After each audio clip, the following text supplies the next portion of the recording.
Ladies and gentlemen, boys and girls, everyone on this planet, it is League Unlock. I'm Eric, that is Mark, and it's time.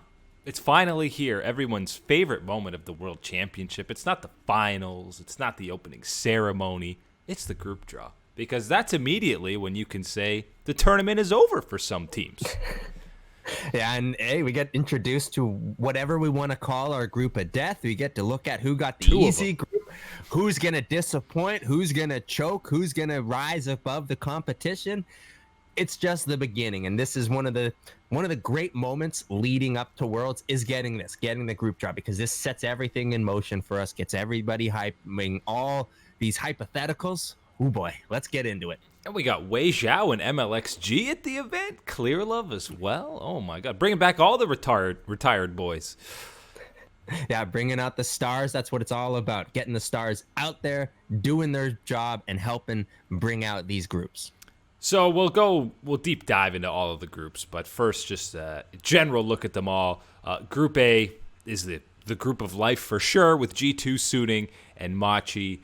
Group B is, we basically have an ultimate group of death and then just a group of death. Group B is absolutely the ultimate group of death, with two of the three favorites for the entire event in TM1 and GEN.G, and RIP Rogue.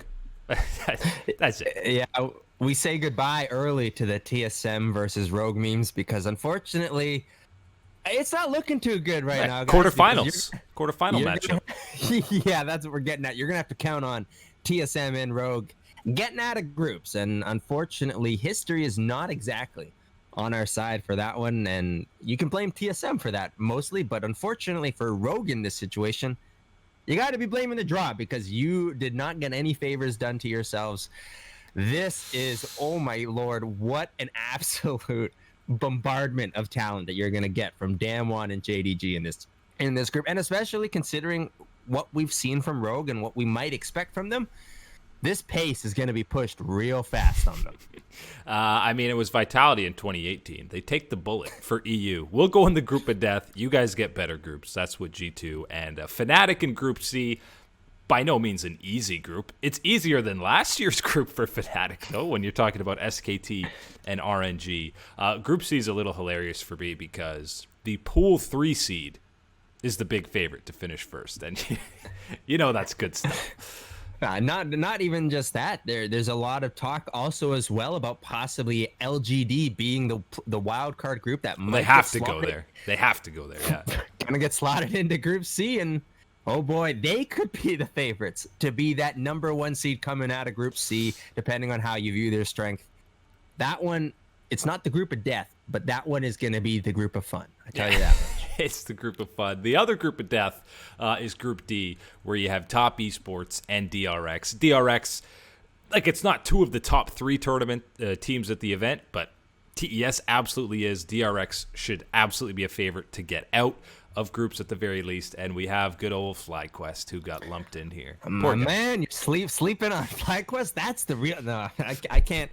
I'm fast asleep. Fast asleep with FlyQuest. Oh man, it's a tough ask for FlyQuest. Look, we can talk about this in a little bit more later, but there are some avenues that I think FlyQuest can maybe pull off one or two upsets. It's gonna take a hell of a lot of magic to pull off those upsets. I just don't see them being able to pull off enough of them to really push and contend in this group. And I don't know even whatever playing group you want to throw in there is going to have a chance, given how highly both of us think about Top Esports and DRX.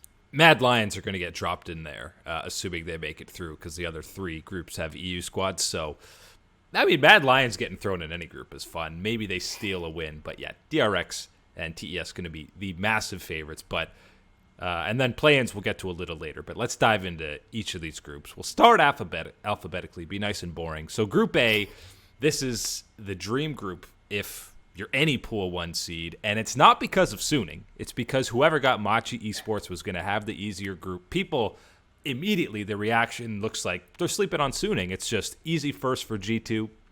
I don't think that's the case. Yeah, no, certainly not sleeping on Suning. I want to make that extremely clear when you talk about this being the ideal group for a team like G2, or even a team coming from the play-in stage. This is one of those groups that you want to be in because of the strength of Machi. And look, this is one of those ones where, hey, could be people completely missing the bar on Machi, but everything that I've seen so far preparing and from talking to other people that have been preparing, it's, again, as we said yesterday, not looking like the same level of strength that you might have seen in past years from a Flash Wolves type of team from the region. You're not going to see that. So when you're talking about the strength in this group, G2 and Suning, and you better not be sleeping on Suning, guys, because I'm telling you what, SFM, he can make some nightmares happen for someone like Jankos on G2.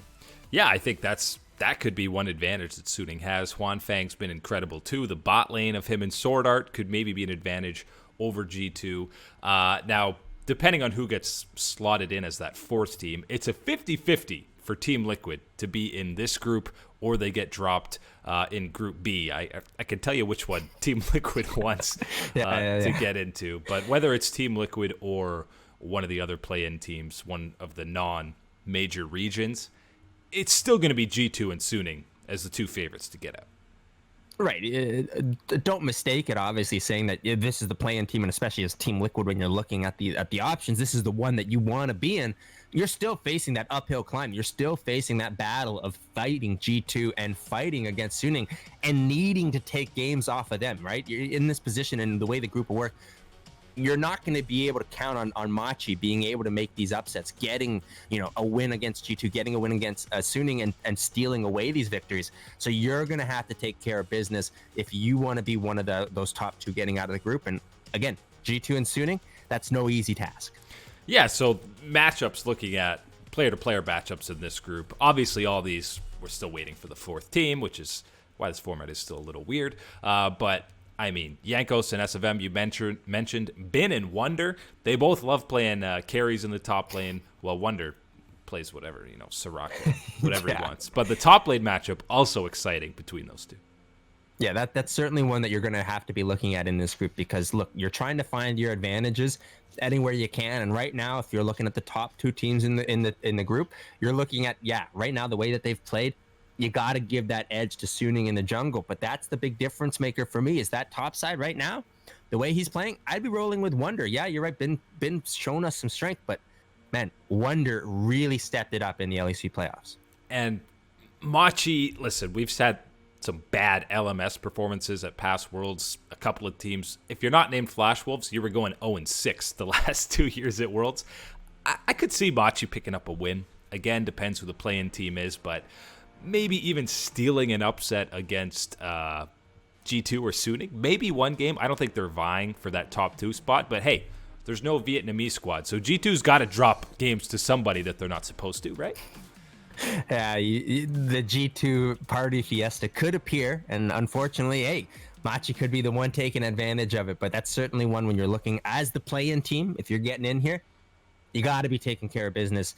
Obviously, trying to get these, surprise victories against G2 or Suning, but Machi, you got to be all business about, baby. There's no taking it easy, no overstepping on this one, because look, we've seen teams do that before. TSM, unfortunately, back in 2017, they took quite a bite from the Flash Wolves at that type of level, and that's what I'm thinking. 1-5. I think that's what you're looking at for this Machi team. They got to try to be like those Flash Wolves, right? Because I don't think they're going to be much better.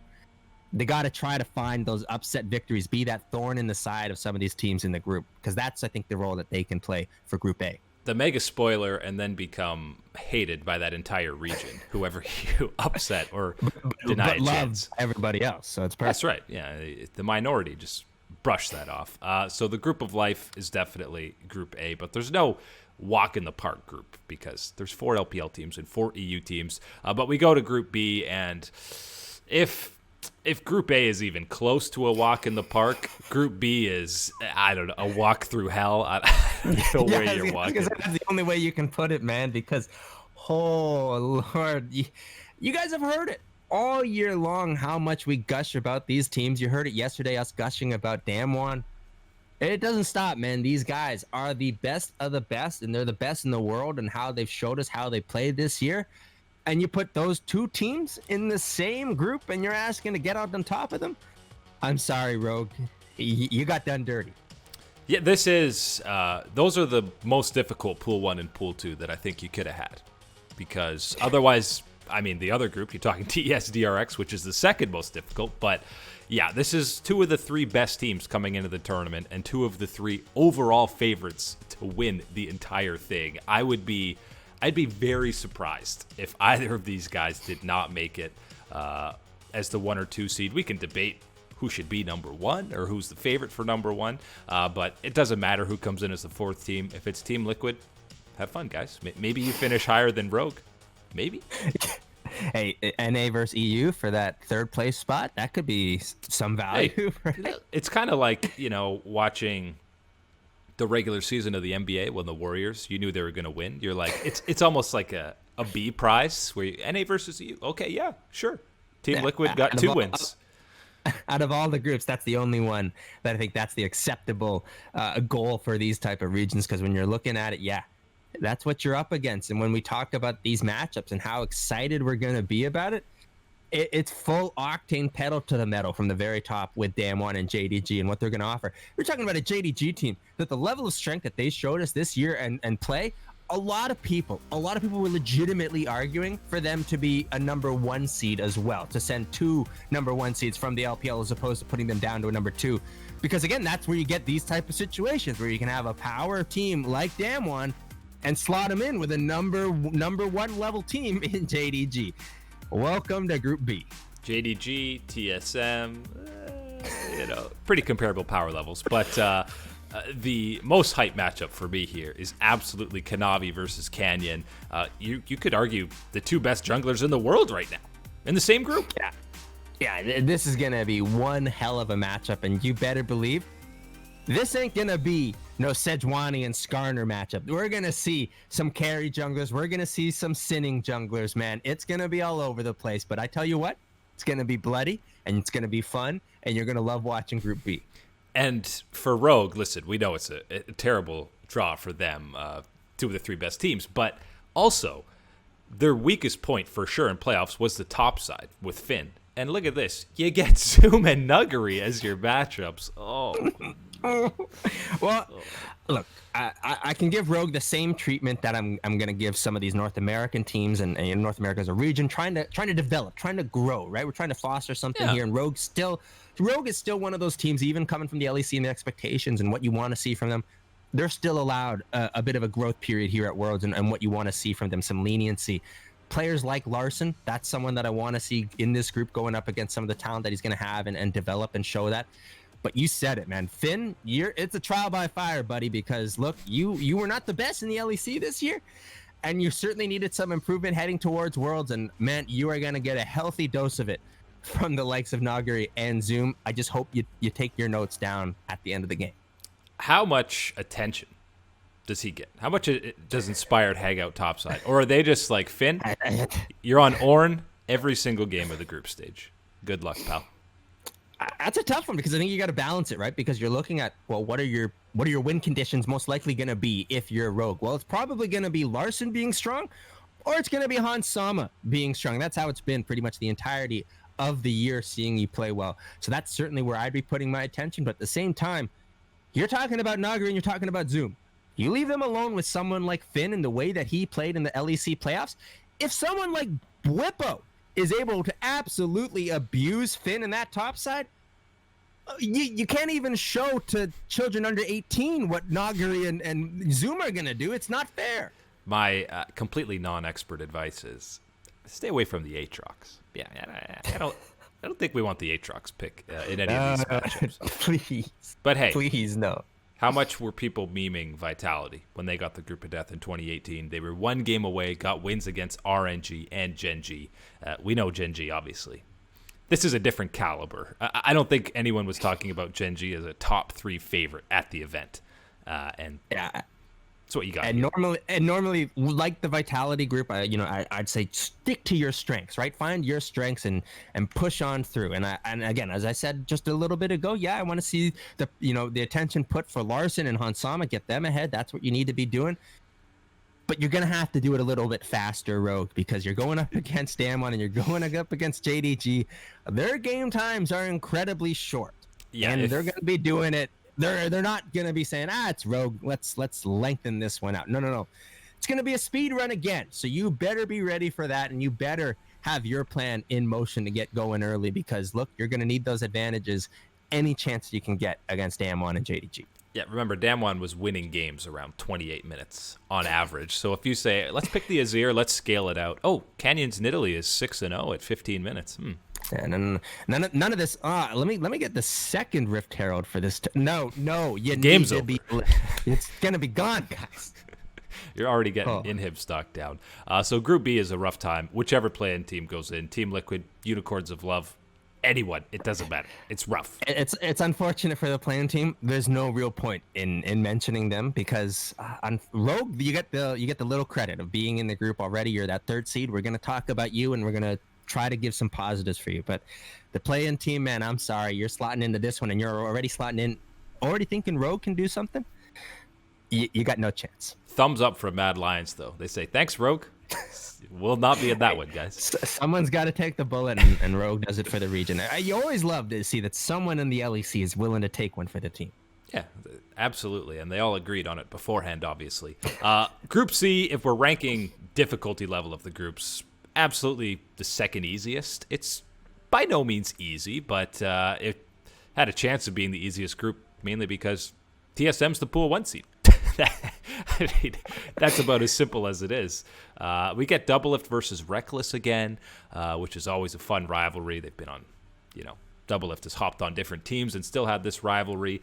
Doublelift's not quite at the level that we've seen before, as we talked about, but GEN.G comes in as the pool 3 team, and you're immediately talking about them as the favorites. You have to be. Hey, you gotta love that the number 1 seed from the 4 Fun region brings the most fun group to Worlds here, and that's what we're gonna get with Group C, TSM, Fnatic, and GEN.G. And you said it, GEN.G is that 3rd seed. Look, if you paid any attention to the summer split, you should have some respect for what GEN.G can do in this group. But if you've paid any attention to what they did in playoffs, and especially the Gauntlet as well, then you know that this is GEN.G's group to win right out of the get-go. What they've shown, the strength that they can bring to this group, they've got to be the story. You're right, talking about Doublelift and Reckless. That's a great rivalry, and you throw Ruler into the mix, and man, it's quickly looking. I don't know if that's a rivalry. And then you can flip-flop Reckless or Doublelift for me right now, because Reckless, I think his individual performance has been higher lately, but at the same time, I think they both can reach that same type of level in this type of tournament. But Ruler is certainly that next level above. But then you start adding in the other aspects that GEN.G brings to the table, and man, it's scary. Yeah, and TSM versus Fnatic, I think, listen, EU's better than NA, there's no question. But I think you could be talking about TSM beating Fnatic, finishing higher than Fnatic in this group. I don't think that's out of the realm of possibility whatsoever. Fnatic, they had a good stretch in playoffs, but they've still been shaky for most of the summer split. Nemesis has underperformed. Bwipo is definitely something you can take advantage of. But LGD has to go into this group. All the other 3 have Chinese teams. So if when LGD gets through play-ins, they're coming in here, all of a sudden finishing second, it gets a little more tricky. You might be the biggest Unicorns of Love fan in the world if you're a TSM fan heading into play-ins, hoping that they get that number 1 seed, and then hoping for another couple of miracles to get LGD not getting through, because again, there's no way that LGD is not making it through that play-in stage, and this is the only spot that they can go. And man, you're talking about a group where we've hyped up GEN.G, but there could be people making arguments that LGD should be the favorite, and they're coming in as the play-in team to this group. It is going to be spicy. Yeah, it's kind of like last year where Team Liquid had IG, and I think they had AHQ, and it was like, great. Guys, you're guaranteed Damwon, by the way. So thanks. It's another NA first seed kind of waiting for the play-in team to come in, but I'm hard-pressed to see TSM getting out of this group, but luckily the expectations aren't there as of years past. You heard even the prediction video that the TSM guys did, and they were basically memeing the whole time, like, yeah, we're absolutely a top 16 team at this event, guys. Yeah, look, when you're looking at TSM, and as I've told you before, a number 1 seed, but obviously that's one of those ones where, especially in this group, you kind of have to throw away what the label of your seed will say about you, right? Because of what these teams are. And you're looking at TSM, you're looking at this group, and you're thinking to yourself, look, there are certain things that you can feel very positive about. I'll get to the negatives. Don't worry, TSM haters. We'll get to them. But the positives right now, when you're looking at this group, you're looking at Bjergsen, right? Bjergsen, you're going to have to count on being able to perform. But that should have always been the expectation if you're TSM. He's going to go up against Nemesis. Nemesis has not looked great recently, and Bjergsen is the senior player and has that experience. So you should be expecting Bjergsen to handle that matchup, get some advantages. You're looking at the matchup into BDD. I'm favoring BDD right now, given the form that he has shown this year. But that's certainly not a matchup that Bjergsen can't step up to the plate and either neutralize or find one or two advantages himself against that type of player. So that's a big one. And then you're looking in the bottom side. Of course, you got Doublelift. You should feel confident going in with Doublelift. Yes, I know the FBI situation and everything else, but it's Doublelift. If you're going up against players like Reckless or Ruler, there's not a lot of better options in the North American region that you're going to find. So you kind of are stuck with this as your option. You got to put your eggs in that. So I'm okay with that one. That can be a win-loss, whatever. But you're looking at where's your advantage.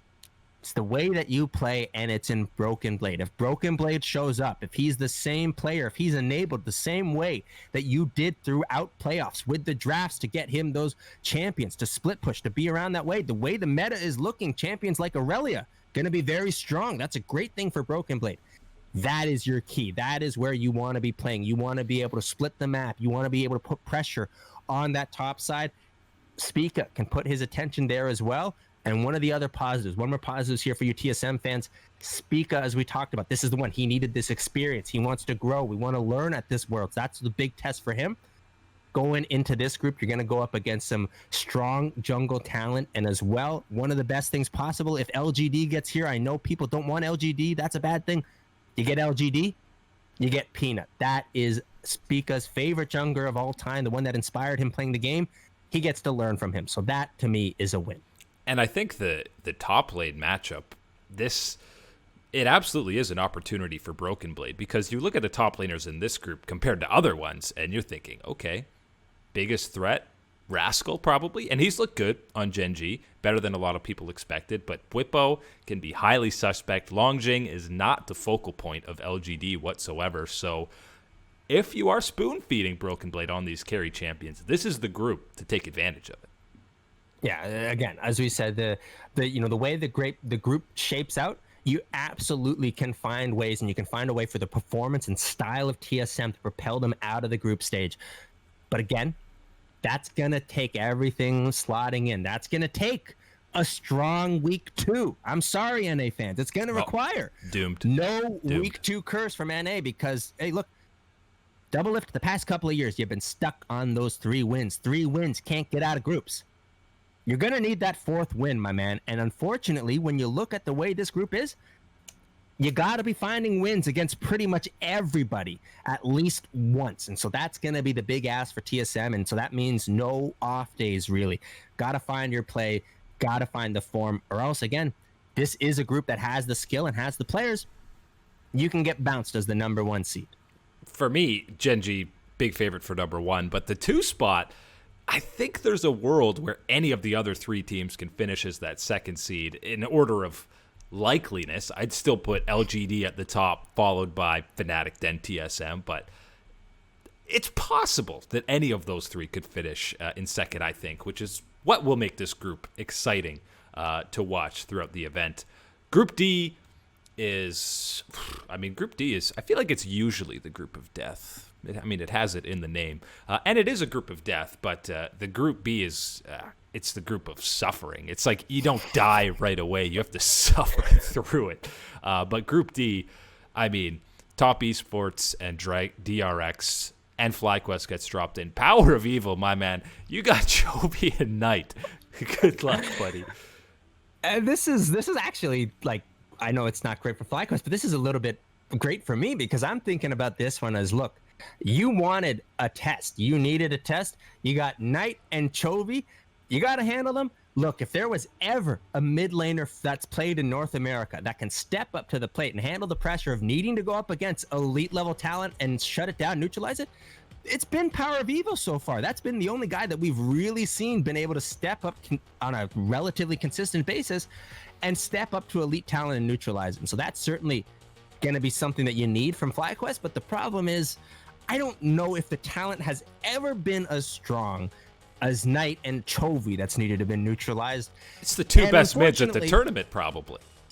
I think it's the two best mids at the tournament, and maybe outside of Rookie, the two best performing, Rookie and Showmaker, excuse me, the two best performing mid laners in the world right now.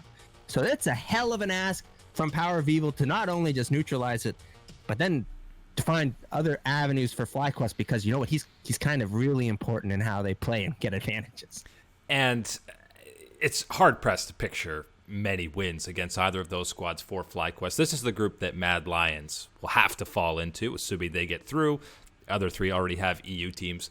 Hey, FlyQuest could easily go 1-1 against Mad Lions. I could see that happening. It is best of ones, remember. The only way I see something extra spicy happening in this group is if DRX really underperforms. Deft continues to not play at the level we're accustomed to seeing.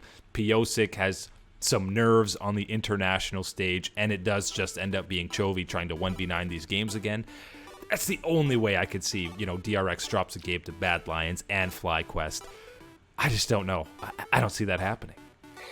Yeah, see, that's the tough part about this group when you look at everything from top to bottom.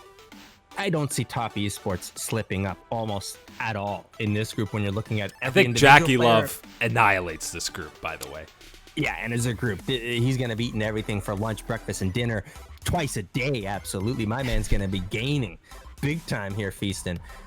And then also DRX, you're looking at this team, and I don't see them slipping up all that much. But as you said, there are these little question marks that you're waiting to see proven, or if they will falter at Worlds. And that is going to be in the jungle and the support position big time for DRX. And then even still, and yes, I know this isn't the group that's going to test it, but I think Doran is someone as well that does enter with some question marks as far as his performance on his own right, but as well as his performance internationally, right? It's been a couple times since we've really been able to get to see him get this crack in a starting position internationally this time.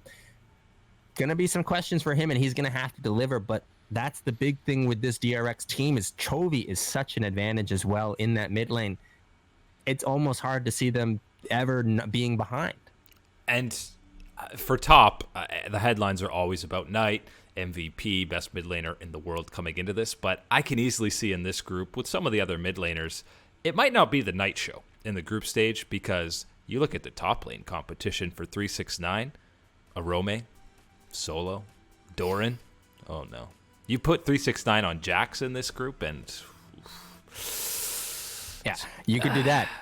But also, do not let someone like Knight get on something like a Twisted Fate then that can easily get around the map and say, okay, we could be giving 369 these kills, but let's get Knight some of these kills too. That could be something really dangerous. I think looking at groups, the most likely 6-0 is going to be top, just based on what we've seen here, because I feel like Damwon and JDG will split a game at the very least in Group B. But TES, I think they got a pretty good chance at 6-0ing this group. Mad Lions and FlyQuest, it's another NA versus EU third place prize, maybe. Again, unless DRX slips up. But the way Chovy's playing right now, I can't see him not dragging this team out of groups. Yeah, I think the only thing you could really hope for if you're a FlyQuest or Mad Lions is that 2-0 from top esports against DRX. That's what you'd be hoping absolutely has to be the result for you. And I think the one thing that is in your favor, obviously, for that is that jungle matchup, Karsa into Piosik. That's one that I would be looking absolutely for top esports to exploit. Someone like Karsa, the veteran experience and what we've seen and how he plays the game, his pathing, would take advantage of what we've seen from Piosik or how it would. And unless CV Max got a real Joker card up his sleeve ready for that one, that's the advantage I'd be putting big time over for top esports in that head-to-head. Yeah, that's a lot of head-to-head exploitation that top's going to have in this group. Tough sledding for everybody else, but just excited. The Knight versus Chovy matchup, obviously, something people have been talking about since the mid-season cup, basically, months now. We've been waiting that. We'll get it in the group stage, at least 2 games out of them. So that's the main stage. We still got to wait for who comes through out of the play-ins and the play-in draw, which was actually a little bit spicy in itself. You have, remember, it's 2 groups of 5. It's not the 4 groups this year. So Group A, the big story, Team Liquid and Mad Lions in the same group, which means one of them will have to play at least a best of 5, because whoever finishes first in that round robin, right through to the group stage. But second place, you're playing a best of 5. Yeah, and this is exciting. Not only just the EU-NA rivalry, that's always a great little extra storyline and flavor to the spice, but when you're looking at these teams and how they're going to play, I'm very excited for this bot lane matchup when you're looking at Team Liquid and Mad Lions, because I think, of course, Carzzy and Tactical, very young ADCs for the regions and a lot of hope and potential around them. But then even when you're looking on both sides, of course, as we've talked about with Team Liquid, you got Core JJ, our reigning MVP in the North American region down there. Who's on the other side? Kaiser. Kaiser has been pretty much one of the very few support prospects we've seen in the European region so far to show us that potential and some he was getting payoffs MVP votes in Europe. Right, and so this is a big opportunity as well to get some experience, to stack up, to match up all these type of situations that we talk about getting experience at Worlds. So I'm very excited for that as well. And then you look at how they match up in other areas. Yeah, the Jensen Humanoid, I think that one's going to be a very spicy matchup where you can find advantages on both sides in different matchups. And then the jungle matchup, that's another one I really want to turn my eyes to, because of course you got Broxa, big old EU talent now over in NA, coming over to play for Team Liquid. And then there's Shadow, again, a young talent in the EU region that has popped off, has shown us some incredible performances, especially on champions like Lee Sin. Broxa's Lee Sin, right? But there's also been a lot of downsides, and there's been quite a little bit of a cliff in those bad performances. So that's going to be certainly something that, hey, a player like Broxa and Team Liquid, they'll take advantage if that's what you're putting on the table. So there's going to be some big ass and some requirements for these teams to match up, but they're going to be fun matches regardless. And for the minor regions in this group, the strongest team, pretty consensus, is Supermassive out of Turkey. You talk about junglers, let's see Cacao go against Broxa and Shadow. That'll be a fun match. And if there is, I think Supermassive are the big favorites to finish third in this group. Remember, it's just last is eliminated. Then 4-3 play each other, and the winner of that plays the 2 seed from the opposite group, which make things even more crazy if there are some kind of upsets. But the Supermassive, maybe they can make some noise because you're only playing, I guess, 4 games. You're only playing 4 other teams. If there is one upset, if Supermassive beats Liquid or Mad, whoa, all of a sudden they're going down to 3. They got to play 2 best of 5s. You never know what can happen. So maybe Supermassive can do something. That's your big time change and advantage as far as a team like Supermassive in this type of format for the play-ins, is that it is just this one round robin. That's all you got to go through. There's no other opportunities. You can get that one upset, and then you get maybe one match in your favor. All of a sudden, the group is completely different. Yeah, and crazier things have happened in play-ins. Well, usually the big team gets it, but you never know. Group B on the other side, so you have NA and EU on Group A. Group B, you have LGD, who are, of course, the overwhelming favorites to finish first in that group. PSG from the PCS, and we know the roster issues they have. They're going to have a sub-jungle and a sub-mid laner, which makes this the optimal group for the Unicorns of Love to get out as one of these 4 teams, because if PSG's not fielding their starting roster, I got Unicorns as the favorite for that 2nd seed. Yeah, for me too. Right now, that's how it has to be looking at. Because look, I don't care how much time you're allowing at this point. There's no way it's quote unquote fair, right? Fair matchup to put up the way that these teams and players have been together for so long and mismatching. It's not the same. So I can't expect the same level of results, let alone even if they were coming in with the full lineup. Unicorns of Love were a very dangerous team for a play-ins level team. I fully expect them to be right in the thick of it, just behind an LGD. And look, LGD, don't sleep on Unicorns of Love. They can push the pace, and they can push a fast game to you and take that, thirsty Fiesta level of play. They can trade with you on that. Yeah, absolutely. I mean, they were one of the only teams to have a faster game time than Damwon in the summer split. That's because they're, of course, annihilating their entire region even harder than Damwon. But CIS a little easier to dominate than the LCK, but still very excited for the Unicorns. And then all it takes is you have that supermassive upset against Mad Lions or Team Liquid. They drop to a 3rd seed, and now they're playing Unicorns in a best of 5 to get out. Yeah, that's a totally different world. And again, that's what as we talked in the first part of the play-in group, that's the major importance. Getting that #1 seed was always important. It always is, even more so right now when you know that you can avoid any of these best of 5s type of situations. Just take care of your round robin and go right off to Worlds. That's what you want. Remember, Unicorns, pretty much the same roster last year. Remember the knockout round against Splice. 5 games. It was incredibly close and tense, and Splice ended up being a top 8 team at that World Championship. So Unicorns are no joke. Hey, Splice taking games off of world champion level teams, huh? Yeah, pretty good. Got to win against SKT. So Unicorns, they have a dream draw for themselves in play-ins. And overall, I mean, the big winners, sure, you can say G2 got a really solid group. TSM probably got the second best possible group if it wasn't having Machi in their group. And FlyQuest and Rogue are doomed. Yeah, look, they there's not much you can say about them, unfortunately. That's what happens when you're the 3rd seed, though. Unless you're Cloud9, and then you come in and dump your way through. But, FlyQuest, they live streamed their reactions to watching it. And, kudos to them. They were in good spirits. Wild Turtle was memeing, as always, of course. And they were just saying, man, it's too bad. It's crazy to think that one of TES and DRX won't get out of groups.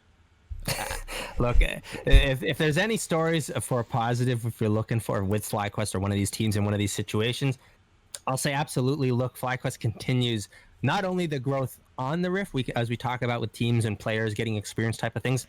This is an organization getting their first crack at Worlds, like Rogue type of thing as well, and building your brand, building your exposure. These are all valuable, worthwhile things, and things that FlyQuest have been doing right. They've been one of the very few orgs right away getting on top of getting their players' streams from the super server, getting them on to their home regions so people can keep track of the players and how they're playing on the servers and dealing with quarantine. And as well, we already know that they're usually great content with Turtle and stuff like that around Worlds.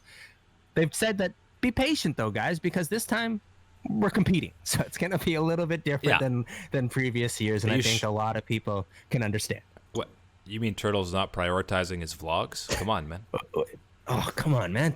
Turtle, screw playing against Deft, man. Yeah. Where's That's your easy. You don't need to practice for that. Get the vlogs going. But honestly, it's probably better to be. People have almost. They got to get a singing collaboration with Jackie Love, Deft, and Turtle. That's what it's got to be, my man. Yeah. Get it on. I'm waiting. Jackie Love's already got those pipes working for charity. Carzy too. Get some more songs going. Oh, bring man, Carzy in. He could sing. Perfect. Perfect. But get the music video ready. It's probably better to be in the FlyQuest shoes where the expectations are just gone. You win a couple games, people are impressed. You vie to get out of this group, and people are standing on chairs clapping for you. You don't want to be TSM 2017 where you get the group of life and everyone says you're a joke if you don't get out. Yeah, it's win-win for FlyQuest. As we said, they're going to get experience at Worlds. The brand goes to Worlds. You get to grow it, more exposure. How many times do you think people in the LPL and LCK have exactly been exposed to FlyQuest and some of the stories and personalities? Maybe not as much, obviously, as LEC and LCS viewers would have been exposed to this type of brand and things. So this is certainly a win on those marks. But same thing for Rogue, by the way. Absolutely. But if you're looking for those wins on the Rift, it's going to be a little bit harder. And we know Rogue has a great Twitter game and great social media, so they'll have a fun time. They're already having a ball with this group. They got the LEC banter. It's all going to be good.